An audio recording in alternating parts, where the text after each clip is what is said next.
Or, as I've said a few times, when you see the word therefore in the Bible, always go back and see what it's there for. That's right. He immediately follows this with, as you have always obeyed me. His words show that he knew of their faithfulness to his words. He's not writing to the Corinthians. He's not writing to the Galatians. He's writing to a church that actually is doing the things that he said. In Corinthians, he left and they started just chopping up the church. Divide, and not doing the things that he exhorted them to do. And so he had to write and he had to clear up all of their bad doctrine. And then in the book of Galatians, he's got people that have come into the congregation and overridden what Paul said when it was very clear. You know, you go back to the book of Galatians. What happened? He went and gave them the gospel and something happened to them. What was it? Started going back. Well, no, before that. Before anybody came in and tainted the congregation, the whole point of what he said is, when I brought you this gospel message, you received the Spirit. Absolutely. And then he says, so now you're going to go and fall back on the law after having received the Spirit? What are you doing? Okay, everything Paul does makes sense. It's logical. It's orderly. He's telling you these things so that I'm building up my case. All the way through his life, he's taking these things and he's building up his case. That's what he's doing right here. So he immediately follows this with, as you have obeyed me, and his words show that he himself knew of their faithfulness to his words, just as if they were from the Lord himself.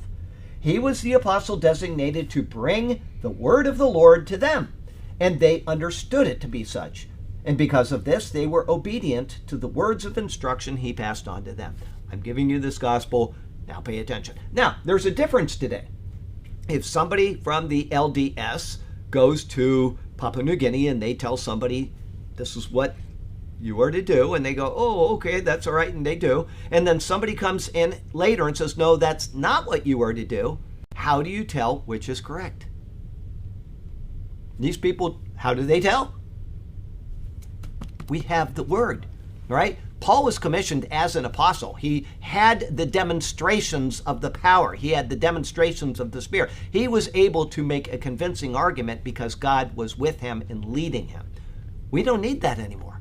If somebody comes in and presents false teachings to us, and then later we find out that there's something called the Bible, it is our responsibility to now go to where the source is, because they both claim that they are using this book, okay?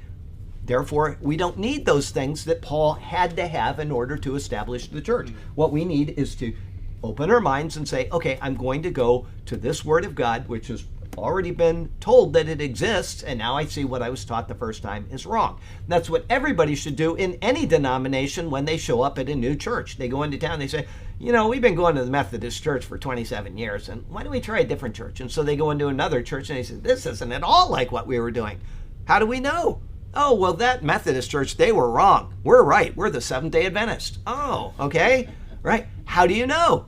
You have to have a source, just like I was telling her today. You don't believe me? I'm telling you what I know it says, but now it's time for you to go and check this out. This is your life. As Moses said to him, this law is your life. Okay, well, now we have more added on to it since that the law was a step to something greater. This word is your life. These are